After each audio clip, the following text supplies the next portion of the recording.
Good afternoon, guys. Welcome to our QA Spring Fest by Grid Dynamics. We are very glad that you have joined us. Today we are waiting for 3 lectures in the field of QA. I think we are ready. So, my name is Elvina and I will moderate today's meetup. We would like to introduce our speakers today. Jacub Patynko, QA engineer at Grid Dynamics Poland. He will give a lecture about Selenium 4. The next will be Gennadii Chursov, senior QA engineer at Grid Dynamics. He will speak about overview of testing RESTful microservices. And the last speech will be by Dmytro, Kondriukov, and Ihor Rudakov, QA engineers at Grid Dynamics, about Postman basics. This speech will be divided into 2 parts, theory and practice. I invite the first speaker to take a virtual microphone and start his lecture. Jacub. Hello, everybody. My name is Jacub Patynko, and I'm quality assurance engineer here in Grid Dynamics Wrocław. My today's presentation is going to be about Selenium 4 and in a detail, what's new, what became deprecated, how to migrate, and what to care about in Selenium 4, as well as some questions and answers. Let's do a quick recap on table of contents. So we have a couple of new things which we will talk about, like relative locators, some upgrades to Selenium Ide and Grid, Chrome Devtools protocol, which we have now direct access to. We have also some changes in Firefox support, improved window and tab management, and changes in the action class. Also, we have 2 quite major deprecations, both of which are desired capabilities and finds by method, which we will cover. And as I said earlier, we have migration to Selenium 4 and questions and answers. I want to brief you shortly on Selenium 4 releases, because the history began in April 2 years ago, in April 2019. We had the first alpha, and there were some visible excitement at some forums. But the full release, which I based my presentation upon, was released last year on October. And I have a question for you guys, for those who are on this meeting. You can raise your hands if you want. Who haven't ever used Selenium? I can see that, yes, I can see one hand has been raised. Dennis, is that correct? Yep, that's correct. Great. But since you don't know, since you haven't used, but I assume you know what Selenium is, right? Yes. Great. So for those who may not know, Selenium is a tool that allows us to steer automatically web browsers.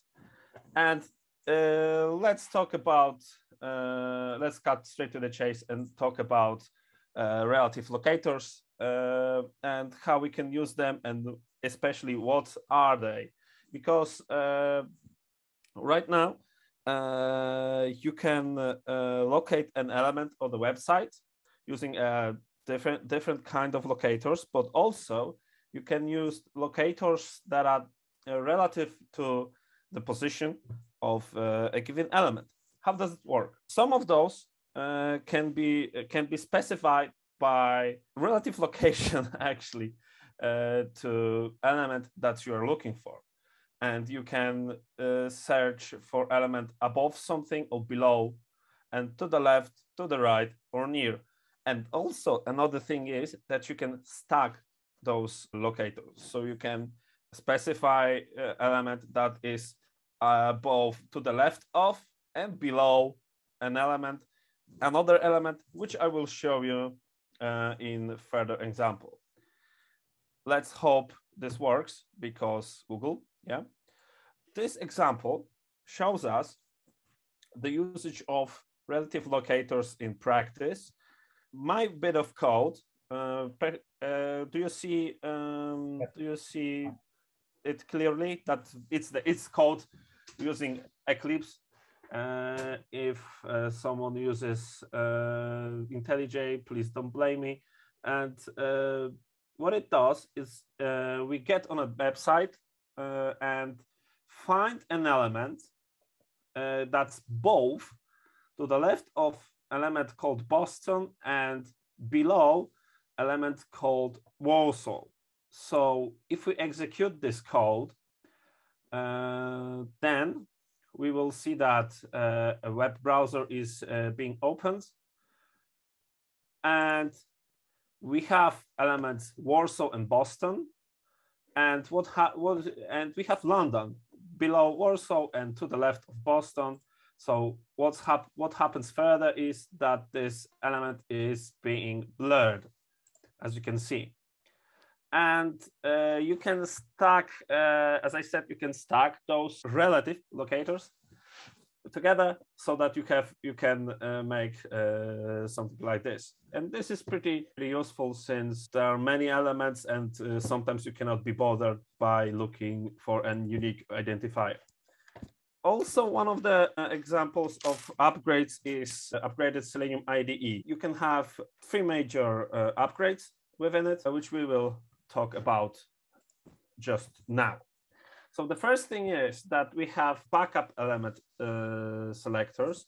And what it means is that when one of the elements cannot be found, it can have a locator that's being stored as a backup. And if the primary locator doesn't work, the framework will fall back to it, to the backup locator until the element is found, which is kind of useful in dynamic environments. Next thing I want to mention, Selenium IDE is the new feature of code export for a couple of mostly known languages. We have C#, Java, JavaScript, Python, and Ruby. Code export, you can export the code you've done in Selenium IDE using this tool. Also, you can use for Selenium IDE, as far as I'm aware of, you can do now things like conditionals and loops, which then are easily exported via this tool. Next thing we have is upgrades on Selenium Grid. And this is important for people who have worked and will be working with larger scale projects. So in this, because for Selenium Grid, you have now more things to go with bigger scale projects, like better support for Docker and deploying on Kubernetes, which in this case gives us better scaling for the projects. There's also support for IPv6 finally, and communication using secure HTTP. Also, we have some enhancements within GUI, compatibility for cloud storages, and configuration that can be written in TOML. So TOM's obvious minimal language, obviously. That's a good way to deploy your Selenium Grid on a larger scale. Next thing we have is Chrome Devtools protocol from major enhancements for Selenium 4. And in this case, we have a couple of things that are very, very useful, like more of network options. We now can switch between offline, online. We can simulate bad connection as well as interrupt connections. But also we can perform some better debugging with console logs. Also, we have geolocation emulation, which is kind of useful for situations when you work on international projects, which I will show you an example of just now. And if you guys don't know, I'm resided in Wrocław, Poland, which is in Poland. And what my example code is, it's just these couple of lines. We just opened the browser, and we set some coordinates using method geolocation override from emulation interface. And then we go to a specific website. In this case, I went for mylocation.org, since it shows location of your host. And if I was to open this website, it will probably show my real location, which is more of in Central Europe than in England, High Wycombe, Home Green, the business center, and so on and so forth. That's a useful feature. Next thing are major changes in Firefox support. Right now, you can do more things dynamically. So you can, during the execution of the code, you can perform a couple of things like uninstalling add-ons and updating Firefox preferences, as well as you can do a full page screenshot, all of which I will show you in an example. Sorry if this example is too little of size, but this GIF player is rubbish. But I will explain you what happens here. The very simple thing is that we just install an extension to the browser that, in this case of Sauce Labs website, changes dude from flag waving robot to a ninja robot. And this can happen on the fly using this piece of code, which is, as you can see, short, simple line.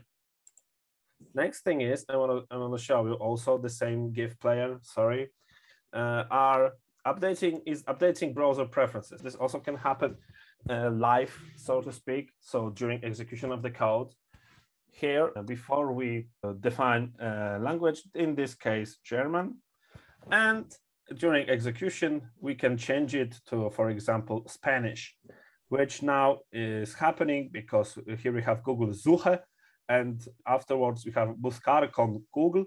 So we can change the languages, but also we can change many different options. That's just an example of how it looks like. Thank you for that.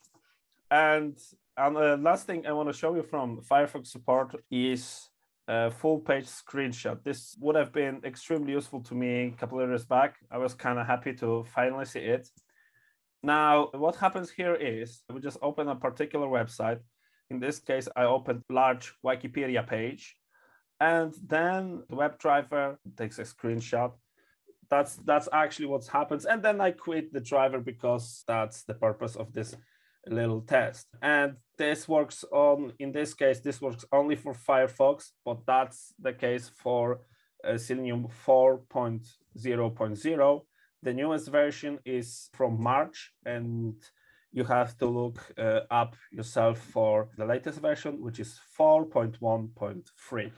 So let me show you this example. So right now, I run the test. As you can see, if we're opening the web page, this is quite large. This is quite a long web page, and we can scroll it, but instead we can just go to the location of the screenshot. We can open this, and we can have the whole page as a screenshot PNG format, but you can define obviously the one of your own choice. Next thing is new methods and changes in the action class. And that's one of the things that you have to take care of before going into Selenium 4 when going from Selenium 3. Why is that? Because a couple of definitions change.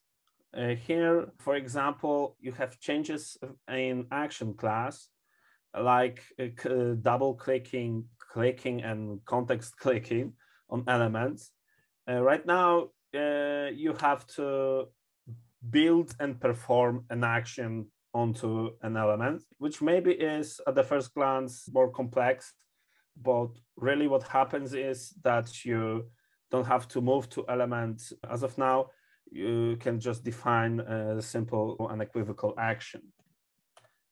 Further changes in the action class are you can get an element screenshot now. So you have simple line that you can output your screenshot, this element that's called logo in this example, but it can be any other element, obviously. And you have changed the navigation between tabs and windows using driver switch to method. Then you can either switch between window type tab or window type window in case if you want to switch between windows. And what we have further, we have two deprecations that we also have to take care of. And those may be major ones for those who have projects based on Selenium API. So let's take a look. Right now, the most important thing to change for people migrating to newer version is changing desired capabilities. So instead of desired capabilities for given browsers, you have browser options for any given browser. So how does it look like?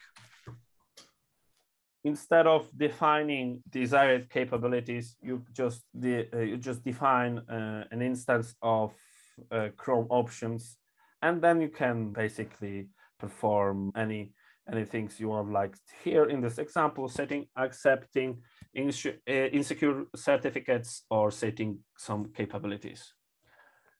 Next thing is a finds by class. So this concerns only projects that are built on top of Selenium APIs, because this shouldn't concern normal end users. And you can still use by class with find element or find elements just like before.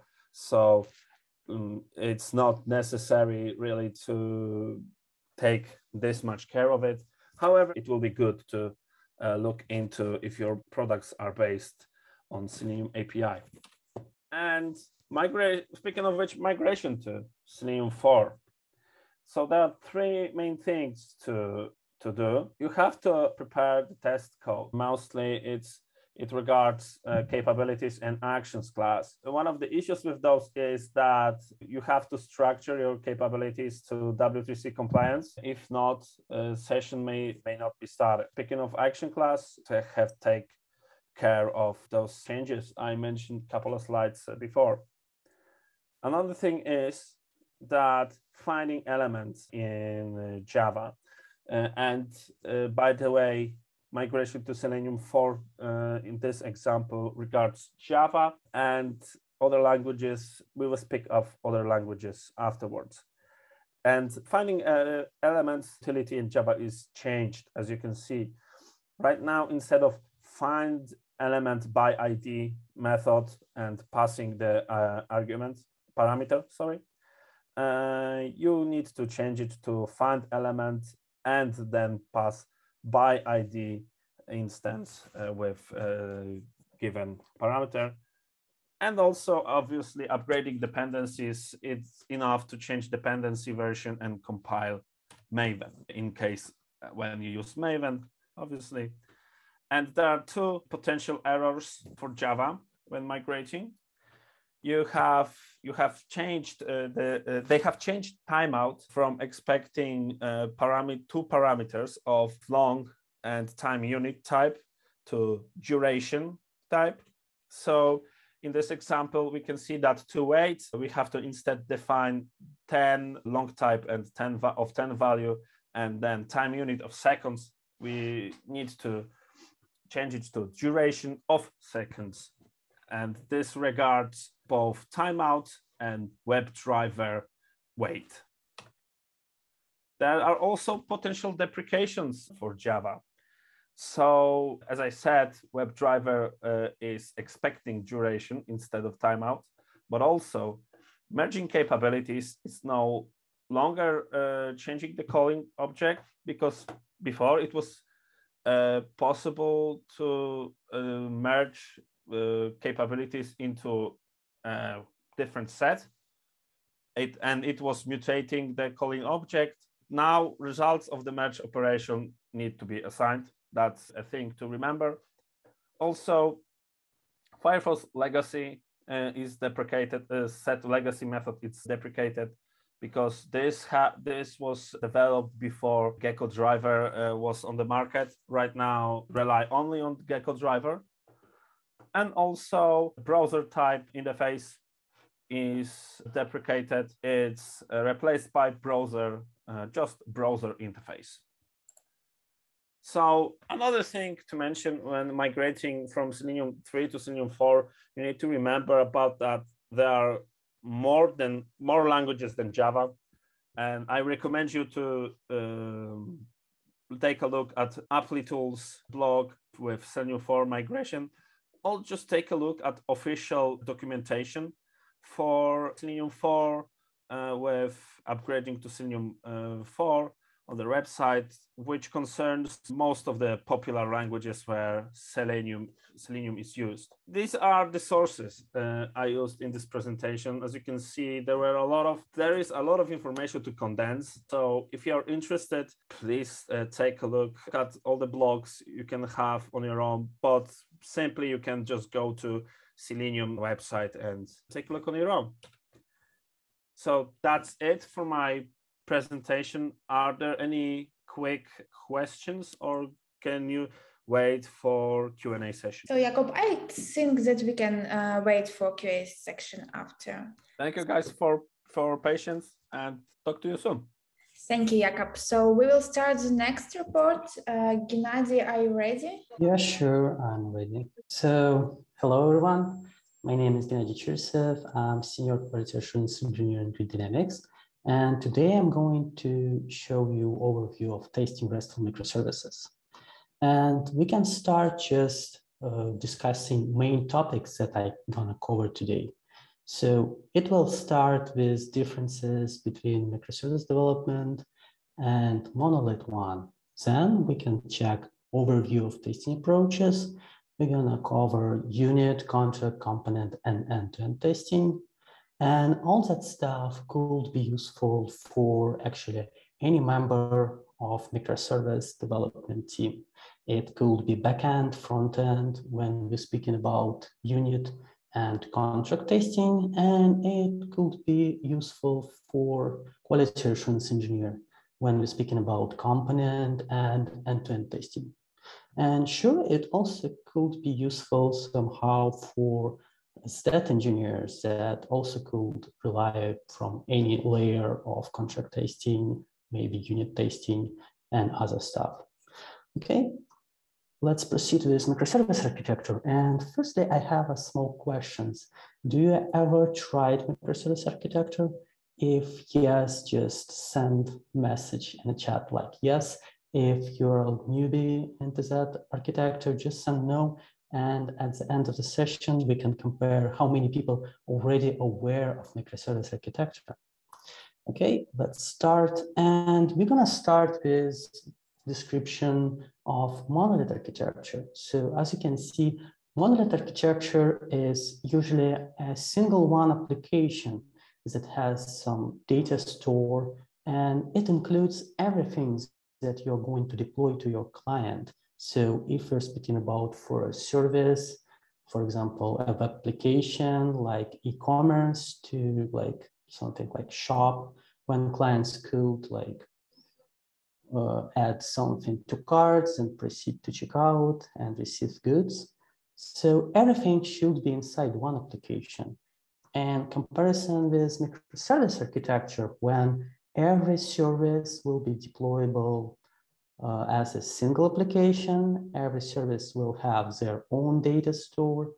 And that approach, your workflow of e-commerce client will be something like you have service one that authorize you on the web application, service B that will provide you access to items that you can add to cart, and service C, for example, will give you like shipping, payment information, and other stuff.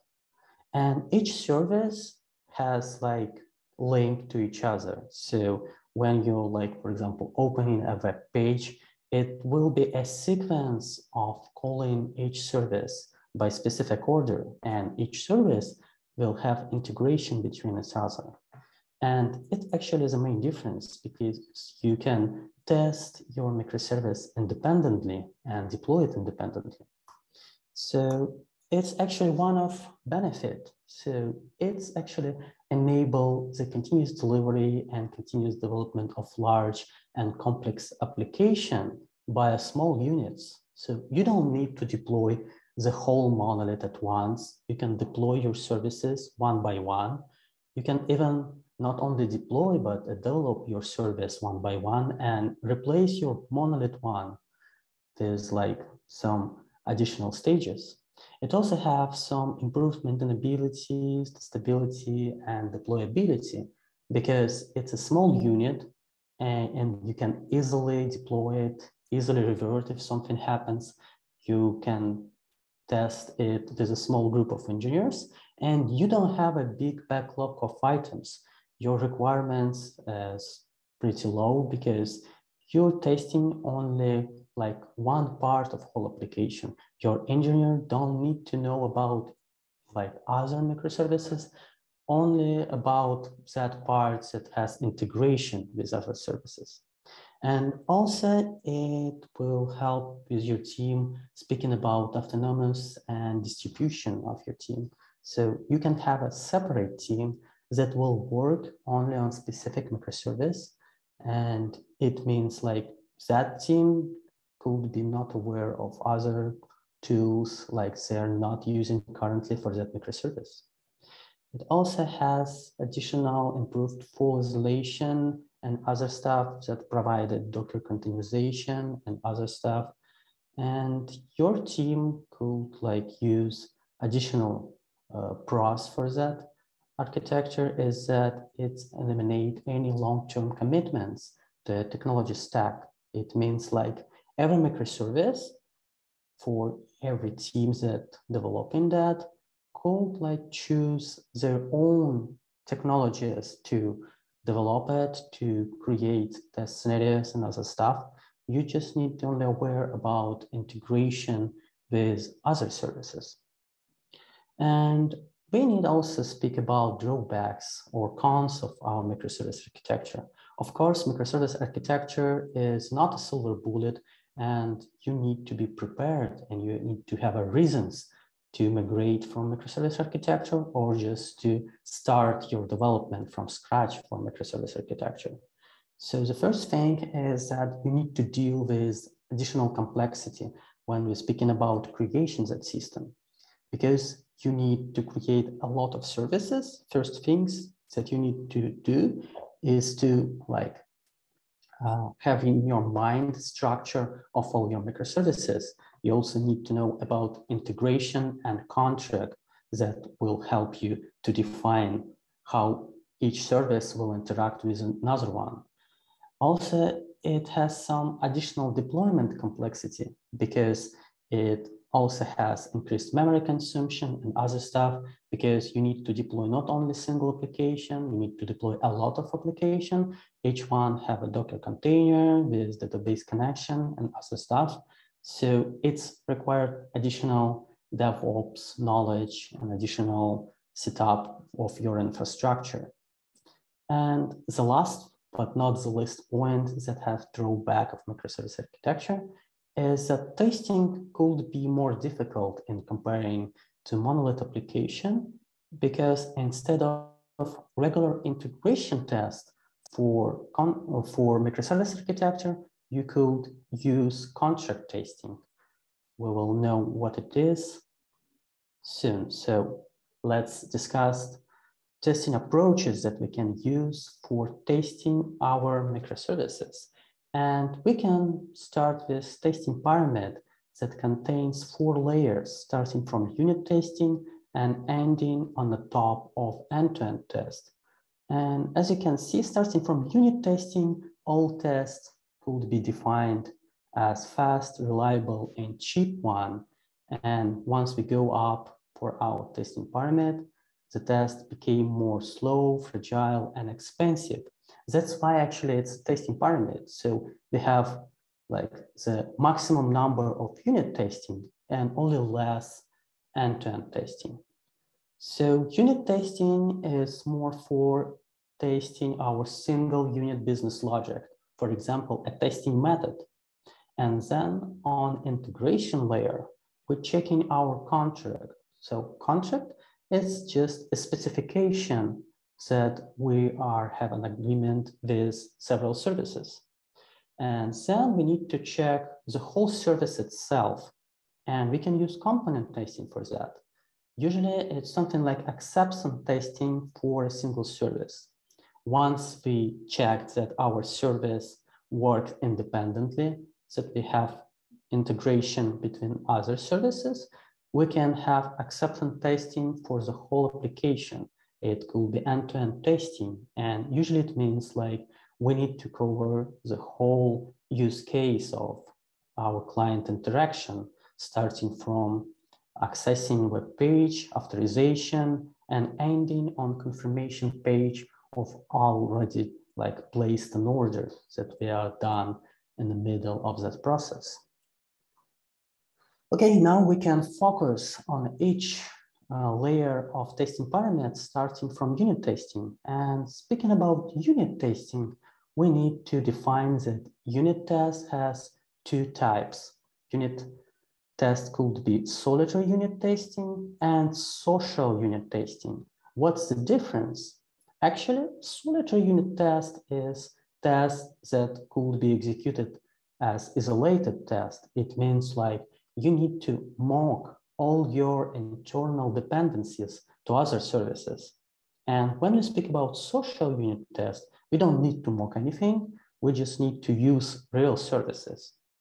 For our purpose of microservices, it's better to use solitary unit testing where we need to mock everything. It has several benefits. First of it, we can rely that all our unit tests will pass this 100% because we don't have any dependencies that could fail because we're not the teams that develop third-party services or another services that contains in our microservice. We rely only on our service, and if we will mock all other interaction, we could have a gate criteria to pass our unit testing, and also can use it in our build pipeline. For example, we can create a rule that all our pull requests could be deployed only if our unit testing passed 100% successful. This is just an example of unit test for controllers that we could develop for our microservices. As you can see, it contains before each void stop method. That method mostly used for mocking other services. So here we're using solitary approach for unit testing. And when we mocked all our internal dependencies, then we can use our test method. We already have configuration of our mocks. Then we need to use like something like similar to BDD steps. You see that we have given, when, and then step. So given step contains our configuration, when contains our HTTP method to specific URL, and at then stage with just assertion of our response body and status code. That's all. So this is just simple example of unit test. Let's move on to our integration testing. So integration testing or contract testing is more about like the rule of communication between consumer and producer.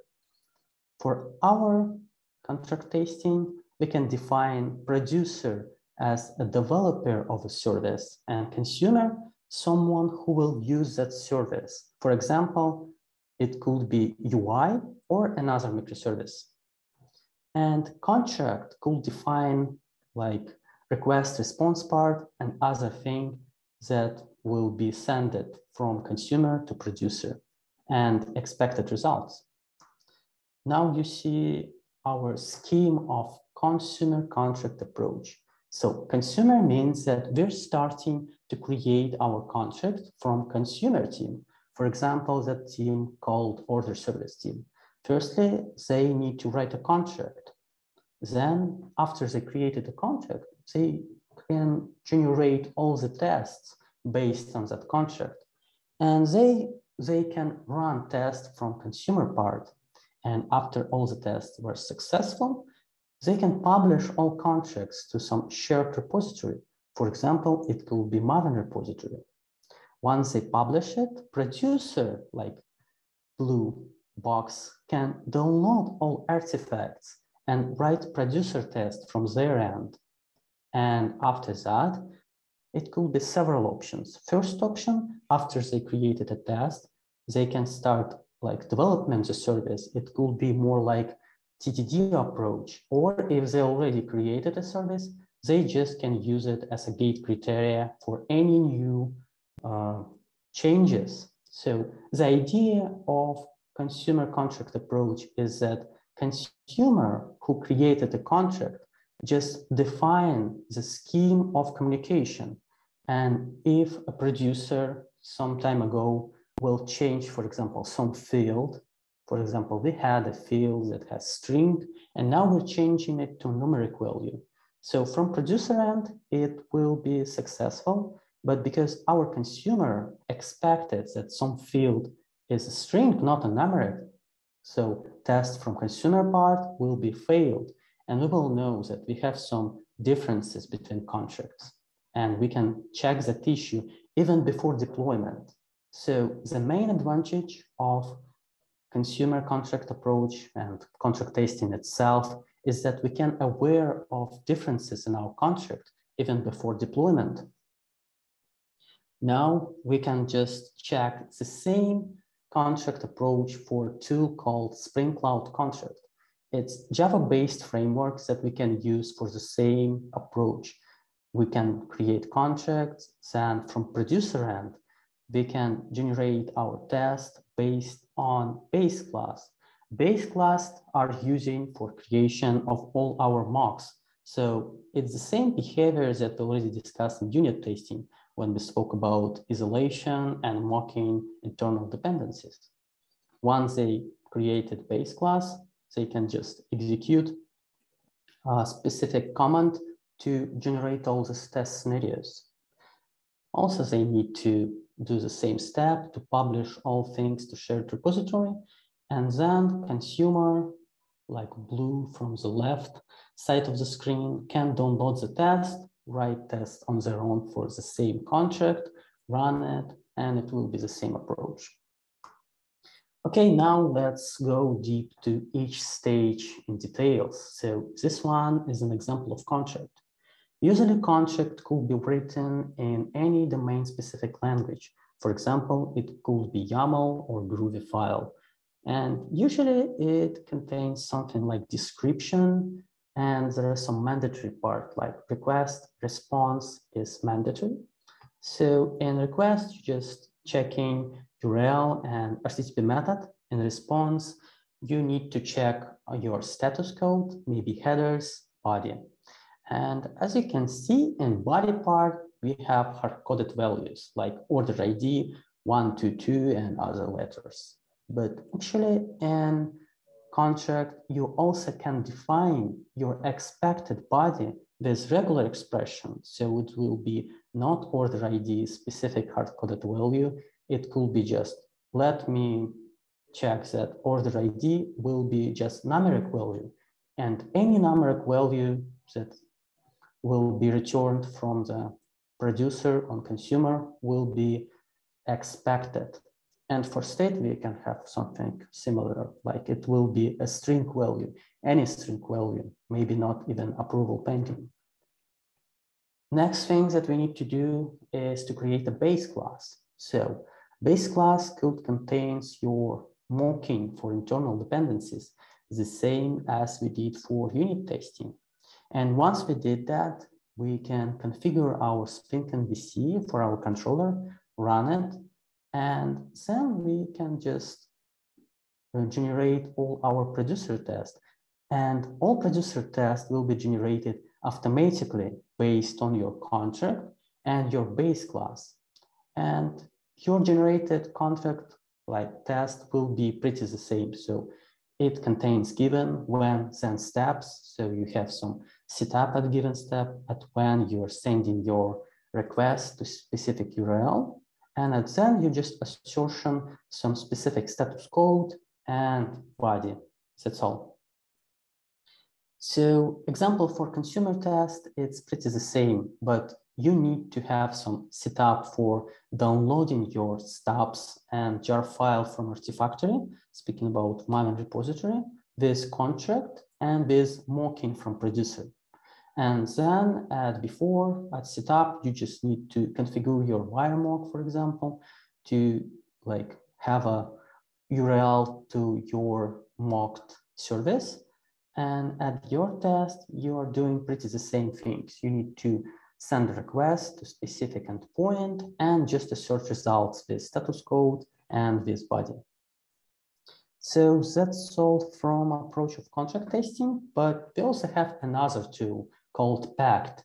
And here are a table of comparison, Spring Cloud contract and Pact. So we have several criteria, for example, cost, contract, language, integration, and approaches. Speaking about Spring Cloud contract, it's completely free, but on other hand, Pact is paid version. It's starting from $99 for one team, so it could be like the main criteria if you just wanted to try contract testing. Speaking about my experience, I started from Spring Cloud contract, and then after I created proof of concept for my project, I migrated to Pact too because it has more support.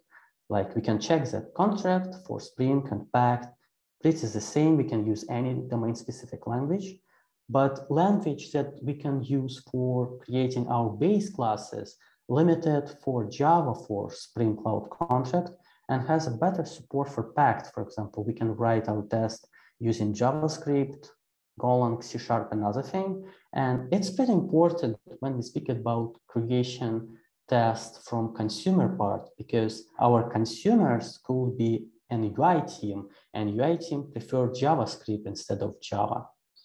For integration, Spring Cloud contract limited with Artifactory and Maven repository. Also, Pact could like store all contract in cloud inside Pact broker.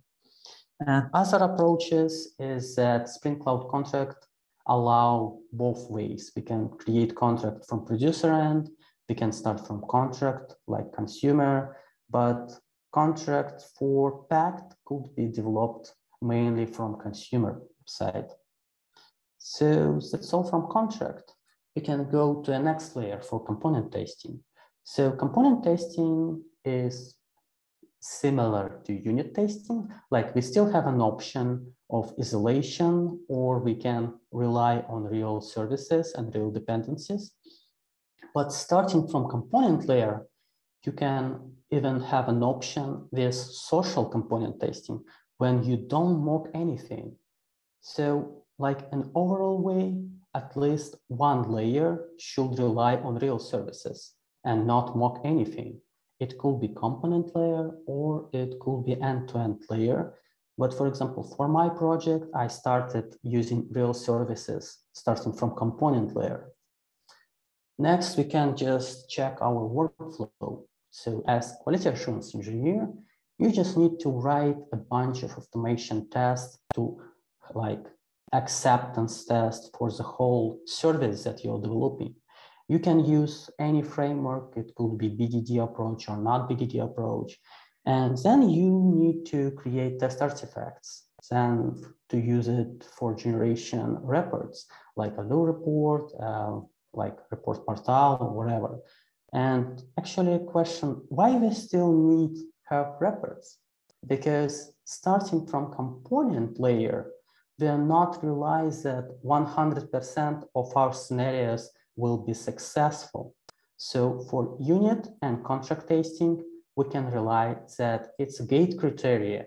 We can even create rules that build will be failed if at least one scenario failed.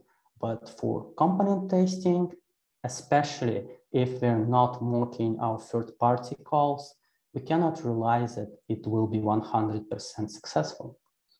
So that's why actually we need a report. Okay, this is just an example of our Gherkin domain-specific language scenario. It also contains given, when, then part, and we need to cover a specific feature, for example, place an order. And we just need to have several scenarios acceptance to check that our service like have some rules the same as required for that service. And it could be written using, for example, JUnit test without even behavior-driven development approach. It could be pretty the same, so we need to create tests that also could rely for specific calls for a service. Because it's a component testing, it mostly cover API tests. And we will speak about end-to-end testing a little bit later. So now you should check that it has the same approach. We just need to send request and assert the result. And in some reporting tool, we usually have regression analysis. So if we're not rely on 100% successful scenarios, we need to create a defect for our team and then to run our regression maybe each day, each week. So we need to have some regression analysis, and our ALU report will help with that. So we will not allow our team just to check that it's 100%. We need to work on it each day to create defects, add it to backlogs. So then our development team will fix all the issues. And then we can deploy our service to production. And now we're speaking about last layer. It's end-to-end testing. And it's pretty similar that we already covered with component testing. We can use the same approach, BDD or not BDD, but we have only several differences. First one is the goal of end-to-end testing. End-to-end testing gonna cover not only single service, it's gonna cover sequence of services. For example, authorization service, service for getting item, pricing service, service for shipping, payment, confirmation, and other stuff. And it also not only includes API testing, it also includes our UI testing, because we can even start end-to-end with our UI things. And previous presentation about Selenium 4 could be useful for that, because you can use Selenium here just to automate all your UI steps.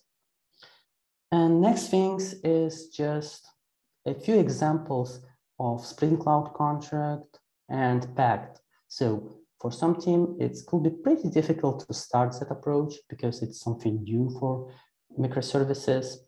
When we speak about monolith architecture, usually we don't have a contract. So for contract testing, there are a bunch of examples and support from developers of that frameworks. You can use it as code examples. So this is pretty much all from my side. Thank you for your attention. If you have any questions, feel free to ask me. Thank you, Gennadii, for your presentation. It's Dmytro speaking.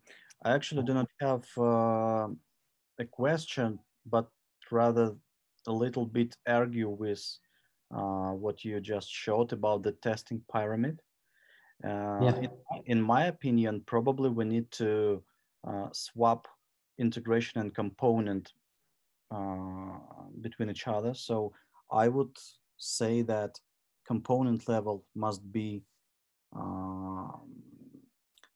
placed up over unit and before integration. So, and only after that should be end-to-end testing. So this is what is usually proposed to be and pretends to be a test pyramid. And this is widely spread through the materials about testing theory.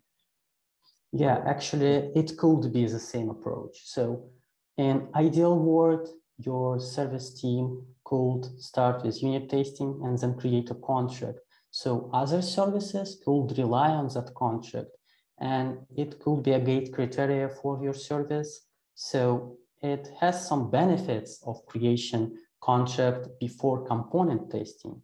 So it's just a rule and specification of communication. So it's not the same as integration testing. It's like in terms of integration testing, we're mean contract testing. So integration testing in terms of like checking real services will be included in component layer. So it's specific integration testing for microservices that includes contract testing. Okay, maybe in that way, it's probably better to call it like contract testing instead of integration. However, if we will be focused on the terminology that is described in, for example, ISTQB board and ISTQB documentation, they speak about integration testing specifically as a testing of the contract testing. So that is probably you are right here in this opinion. I would just like when we speak about real development, so it could be like before component testing for a service that you're starting from scratch. But if you're trying to do contract testing for already existing service, it definitely will be after component. So it depends on status of your service. And sometimes you can rely on contract, create contract test, then you will do component testing. And then, for example, you will do a change that require additional contract testing. So component testing and contract testing could be like first, second, or maybe vice versa. It depends on your current situation in your microservice. Okay, sounds good. Thank you. Yeah, so 5 cents from my side because I have the same concern as Dmitry has. So most probably, so it's okay if we are talking about like multi-services system, but if we talk about one service, we definitely need to put component below because component it's about one service and integration is about several of them. So that is why we are firstly checking the business functionality by units, then we're checking one component by component services, then integration between several services, and then the whole system by end-to-end test, most probably UI1. So if it depends, you have a mix like, so if you talk about microservices, it's means that you talk about several of them from scratch. So from the initial perspective, that is why you have such a like vice versa pyramid a bit. When we speak about difference between monolith and microservice architecture, so in monolith architecture, it definitely will be first components and integration. So, and when you have only one service in microservice architecture, it's more like monolith one. So that's why you have such issues. Okay. Thank you. Yeah, sure. Any other questions?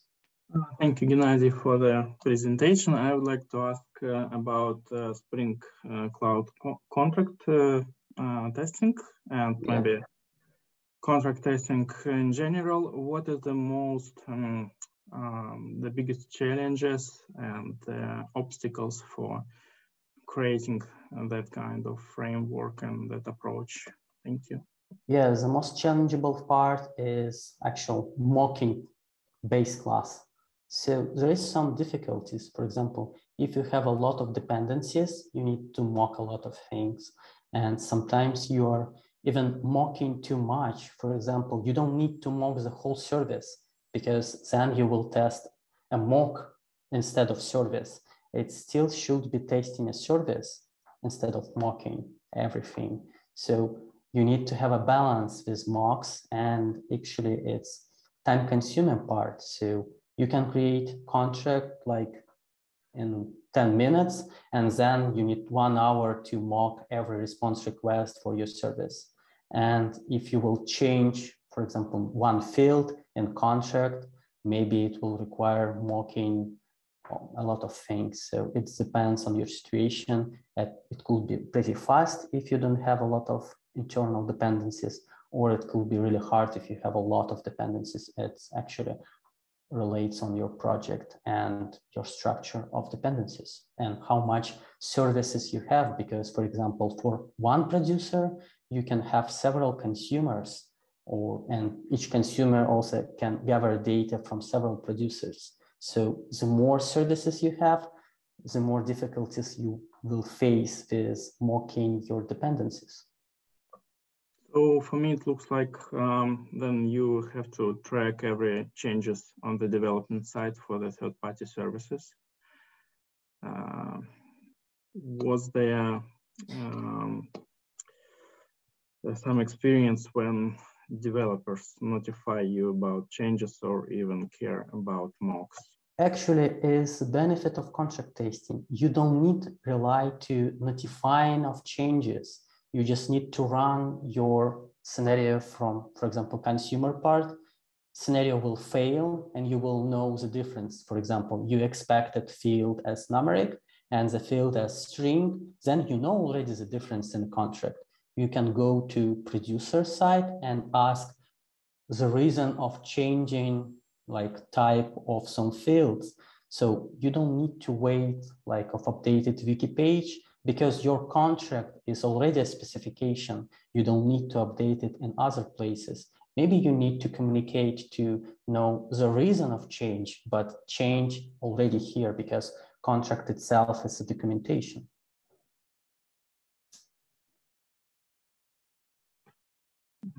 Okay, thank you. Yeah, thank you for your question. I also have one question. Thank you for presentation. Can you tell us, does the Spring framework allows us to run the mock server as a standalone server? Yeah, usually you are running your service locally on some jobs and you need just to deploy it at your machine. So it will be automatically. So you will like run your standalone rest assured mock MVC service. It will gather all your mocked data. Then you will send requests to that mocked service. And if it's passed, then it passed. So you don't need to have it like dedicated service. So I never tried, probably it has support. For example, when we speak about consumer part, they also need some mocked service to send requests and they can do it separately for consumer part. So you basically run your mock server inside your test, yeah? Yeah. So when you have base class, is like mocking things, you at before method, you also like creating a setup for your mocked tool. So you will raise your service. So it doesn't have possibility to deploy to some host and run this server as a mock. It has capability. We tried it for consumer parts. So for consumer, you can deploy it as a jar. So from producer end, you will publish a jar file with your stubs and mocks, and you can like deploy it. And then from consumer part, you can send requests to that deployed version. Cool. Thank you for your answer.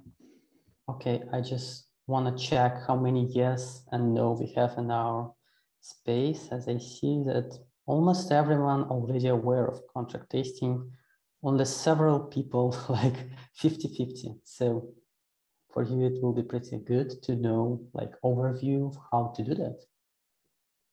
Okay, so maybe any other question or we can just finish our presentation.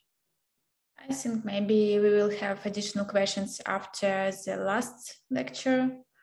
Yeah, sure. Okay, so thank you. Thank you, Gennadii. And now we will make a 5 minutes, I think, pause to take some water or tea, and then we will continue with Dmitry and Igor. So I think that we can start. So your virtual microphone, Dmitry. Yeah. Hello. Hello. So today I introduce you with Postman basics. Let's start the lecture. Current presentation will contain of two parts. Lecture part, it's will be my part. I'm Dmytro Kondriukov.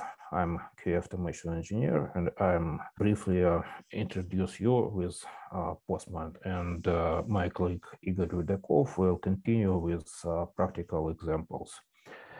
and show it how it worked at practice. So, what is Postman? Postman is a tool for exploring, evaluation, and testing API. This is HTTP client for client-service communication with friendly user interface. Postman is a tool applicable for developers, test engineers, business analytics, etc. Postman, it's a tool what allows prepare and send HTTP requests, create collections of requests, and manage request parameters. Also, Postman can perform automatically testing using collection runner. At first, how to download and install Postman? Postman have an official download page. You can see in the slide. It's pretty simple to find it. In this page, available distributive for Mac, Linux, Windows, for all useful operation systems. Also available web page with web version of Postman to work directly in browser. URL of this page you can find in the current slide. Exactly for working with this page, you need to create a Postman account. In you can use this Postman account to synchronize your work with all of standalone Postman clients in desktops. What you install Postman as distributive. Unfortunately, Postman now doesn't support mobile versions. Mobile version was removed from App Store and Play Market. So you can use official distributive from Postman web site. And let's start. What is Postman? What is main interface elements? How to create simple requests and read responses. So let's start from overview. Now you can see in the current slide typical Postman main screen. In left side of application, you can see a menu with main Postman entities. Currently highlighted widget is content of selected entities of Postman. Currently highlighted its main working widget and context working widget. Main elements of Postman entities is useful for working is collection, environments with variables, monitors for automating and run collection, and history with history of executed requests. Also, Postman having IP and mock service for emulate and debugging. Usually this is tools used for developers for debugging IP services. So let's make a quick start with Postman and trying to explore one of endpoint. For example, let's start with StarSwars API. This is one of services for learn how to work with API services. So let's start main window. Let's click for button new and see create new pop-up. In current pop-up, we need select first HTTP request. Let's click in highlighted area and we will see request constructor. What main entities we need select method, URI to resource, and send button. This is all we need for start first request. When we click send, we can see results with status of response and with body of response. So this is main function of Postman. So let's continue with additional tasks. For practice, we can store our request in collections for future use.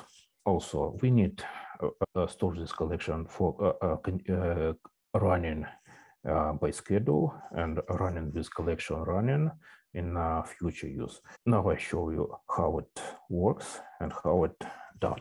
come back to the main working widget and click the Save button in our request. And we will see a Save Request dialog with opportunity to give name of our request. Let's give the name and let's try to save. But at first, we need create and select collection. Without it, button save doesn't available. And in the first time when we run Postman, we see the prompt about we need create new collection for saving our request. Also, Postman having main button new collection for creating new in future use. But first time when we run as a Postman, we got two buttons for create new collection, and we can click in any one of these. And we will see a dialog with creation of new collection. We can give the name.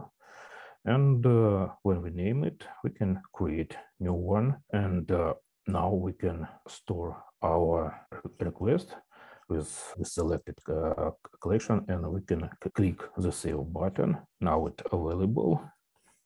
And when we save current request, we can see a name of request, name of collection, and path with this collection where it's stored. And when we create collection, we can interact with all requested stored in collection using More button. And when we click More button, we can see drop down with available options to interact with all collection.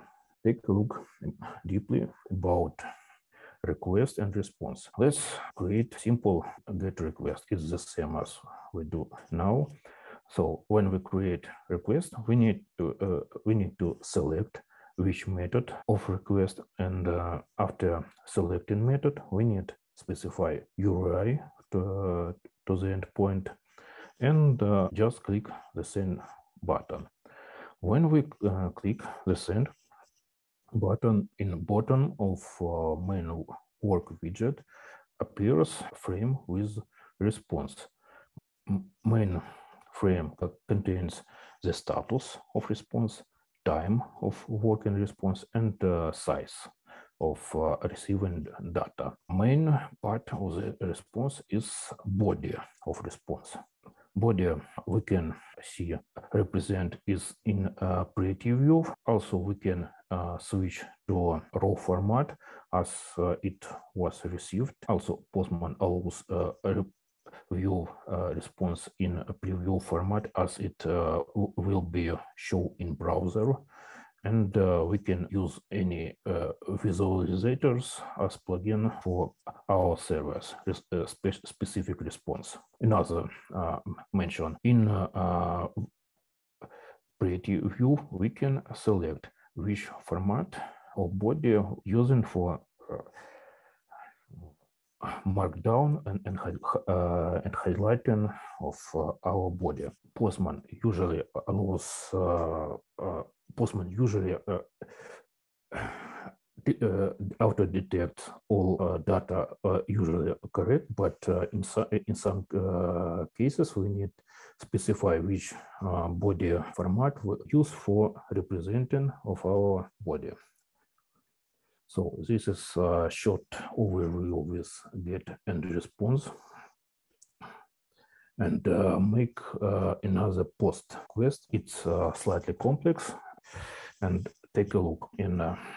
Let's start from another request constructor. We need select another method post. After this, select URI and to the resource with endpoint what we are trying to ping. In current case, I use request in for creating user, and for post method we need set up a body of request. We can set up request without body with key value pairs in form data and or with form URL encoded data. Also, we can create body in raw format. In text editor, we can select format of request body. in current server request body expected in JSON format. So let's choose just JSON and type mandatory parameters of request body. How we can see using JSON format, all body was highlighted and formatted according to the JSON formatting rules. And we can also check and use body stored in external files and attach these files to the request as files, or use GraphQL for create body if server accepted GraphQL format body. So take a look about main steps. We need select method. We need to specify array. We need set up body in current raw format. Write in text editor content of body and click the send.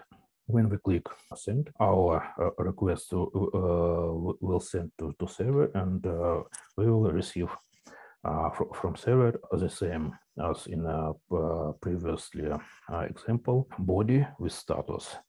In current case, we can see 200 status code and body with ID and token. Also, we can use another formation type of body. It's form URL encoded in key-value parse. As you can see, we can set parse with emails and password with values, and if we send request with body created in this parse, we can see the same result, successfully send it request, and body with the same contain ID and token. So this is briefly overview about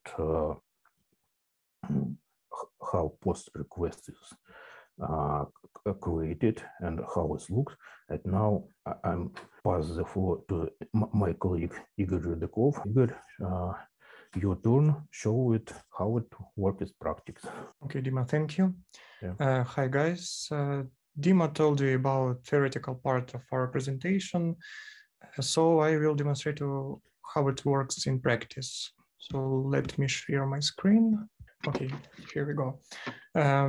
Well, first of all, I would like to show you how we can create collection and a simple request.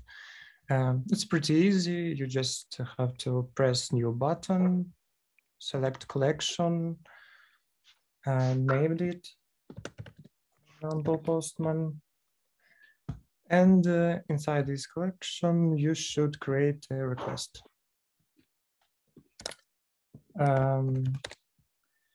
So here you should select method type. It's a get, post, put, delete, or something else.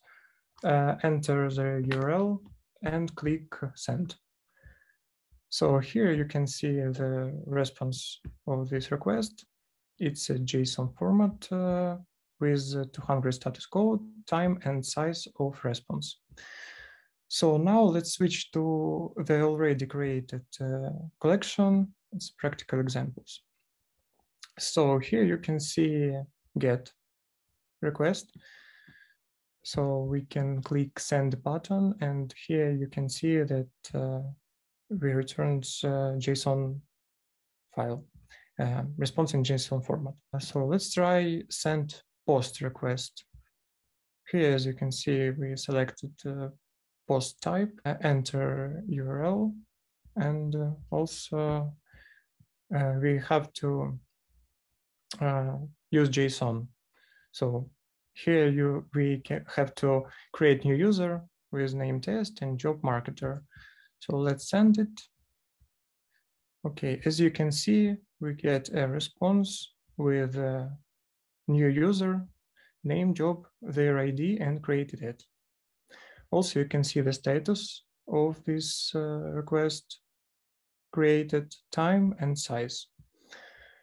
For now, we just want to update this user. So we can copy ID of this user and paste to the RURL. So let's create new name for this user, for example, and click send.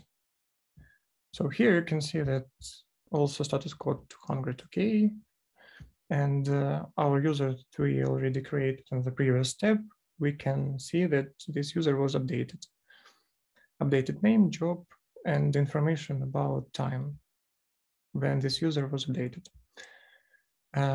So for now, I think we should delete this user. So here we can select delete type, paste ID of created user, and click send button. So here you can see 204 no content status code. It's okay. Our user was deleted, but there is no data in response. So let's try to create some user. So we to our body put email and password and click send. So here you can see that our user was successfully created with 200 status code, and body returns us ID and token. Let's try to register new user without password, only with email. Let's click send button, and here you can see that there is 400 status code with error message missing password. Also, we can create new user with form URL encoded data format. So here you can put keys and values of a new user and click send button. So here you can see that there is no difference between form URL encoded and body in JSON format. Sometimes we have situations when in the response we get an HTML code. So I will show you this on official Green Dynamic site. So let's send get request, and here you can see that we get HTML. So here we can change type of representation to preview, and you can see free dynamic site. So it's very useful when you have in your response some part of HTML code, and it's very hardly to understand what is that you can just change type of representation to preview, and it will be pretty good. So also, when you get a response, you can save them, or you can share with team members current information about this request.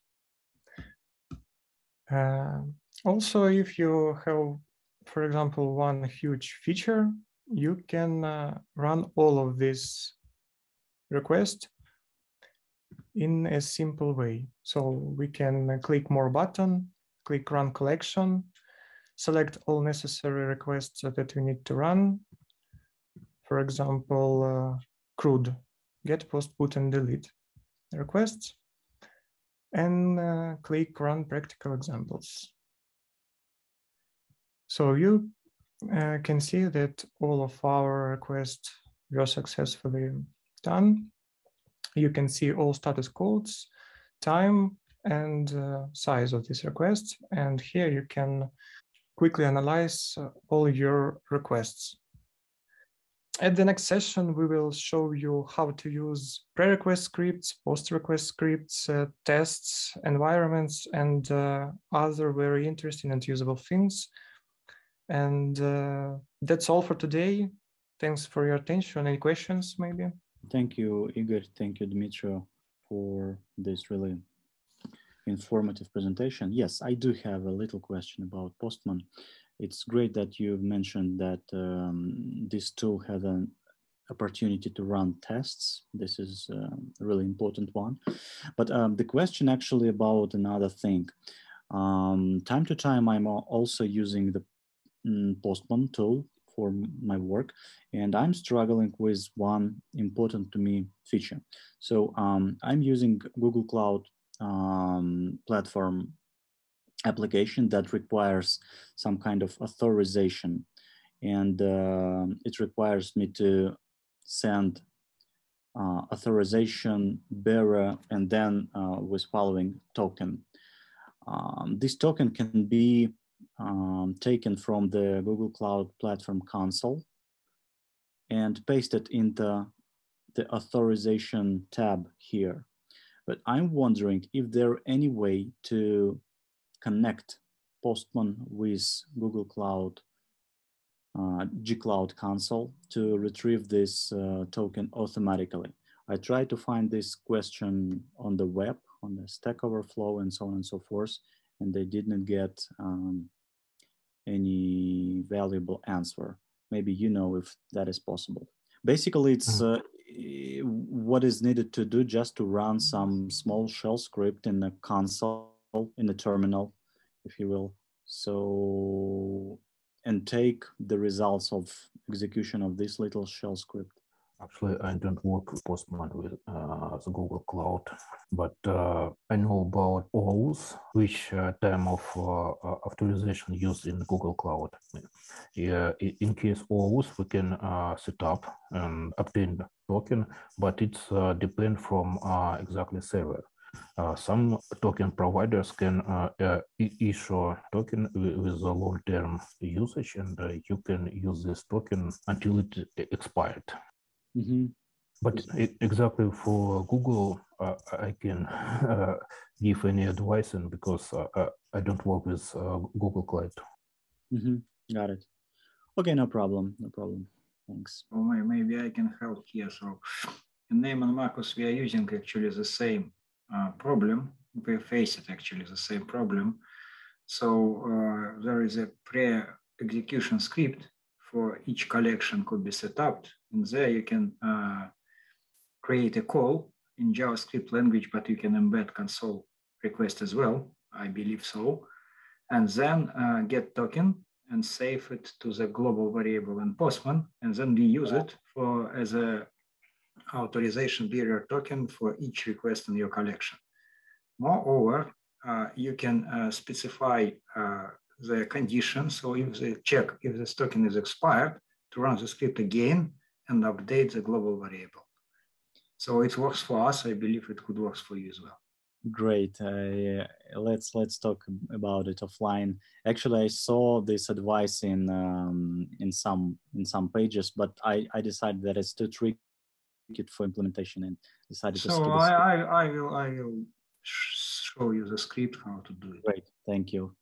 Also, we want to cover this theme in the next session of our presentation. There is only Postman basics, but in the next presentation, we're gonna tell you about post and prerequisite scripts and working with variables. So I think we can create some example that is related to this topic.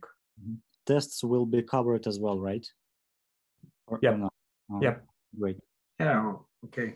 Yeah. Sure. It will be done. So we are using all these things in Name and Marcus. So I believe this could be shown. Yeah.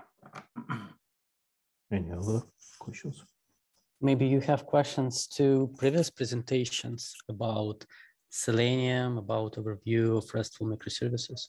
I know that Artur Shevchenko, yeah, if I remember correctly, asked me 2 questions on Selenium. Yes, And yes. Yes, I can. Wow, a bow tie, fantastic. I can answer them to you. First question was, does Selenium 4 support backward compatibility for action class and weights? For action class, actually, you could probably leave your code as it is, because the new methods are shouldn't replace the old methods like clicking and so on. But I would check that personally because I haven't done migration myself, to be honest. However, for weights, you can also you need to change the duration of weights. Instead of 2 parameters, you have now a class called duration, and then you define the time by inputting duration, dot, and of seconds, of minutes, and so on. And regarding the second question, and all does Selenium for Chrome DevTools protocol can be used in other browsers like Safari or Edge? The short answer is no, because Chrome DevTools DevTool protocols in general are being distributed by the browser producers, and because Selenium has Selenium 4 has direct access to it. It has direct access to Chrome DevTools protocol. Instead, it's even recommended by Selenium themselves to use WebDriver bidirectional API instead, and this should be this should work for different browsers as well. But still, if you want to use DevTools protocol as such, you unfortunately need to take a look into specific browser vendors. I hope that answers your question. Yeah, thank you. But can you advise the approach when some of the tests needs the Chrome DevTools protocol and some of the tests cannot use it in Chrome? Okay, so by which you mean that you have multiple browsers? Yes, so unfortunately, it's as I said, it's recommended by Chrome, by Selenium themselves, and I quote, while Selenium 4 provides direct access to the Chrome DevTools protocol, it is highly encouraged that you use the WebDriver bidirectional APIs instead. So if you don't have access to CDP, it's better to use WebDriver BIDI APIs. I mean, let's imagine that I have 2 tests. First one is checking location, and for this test I use CDP and mock location. And another test like checks that some element just present on the page. And when I will run these 2 tests on the Chrome browser, all these tests will be passed. But in case I run this test on Safari or Firefox, the first test with location will fail. And how can you advise to handle these cases? Unfortunately, you need to either duplicate your tests in this case, or make your tests generic enough so that they be parameterized, and instead of using CDP, you will use bidirectional API.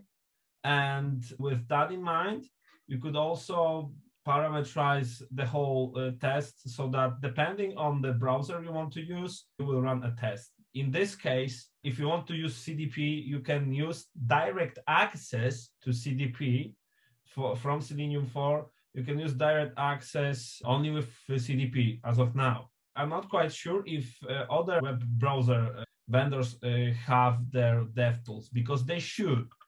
So in this case, what you could do is use different DevTools. However, Selenium 4 doesn't provide direct access to those. So you either duplicate your test code and change some things around, or make them generic using BIDI API and then parameterize them. Thank you. Thank you. So do we have another questions to all our speakers? I think no. So thanks to everyone who joined us at our meetup, and thanks to our speakers. The recording of the conference will soon be posted on YouTube of our company Grid Dynamics. And I wish a good evening, everyone. So thank you again and bye. Yeah, thank you, everyone. Have a good. Thank you for everyone. Thank you. Bye. Bye. Thank you. Bye bye.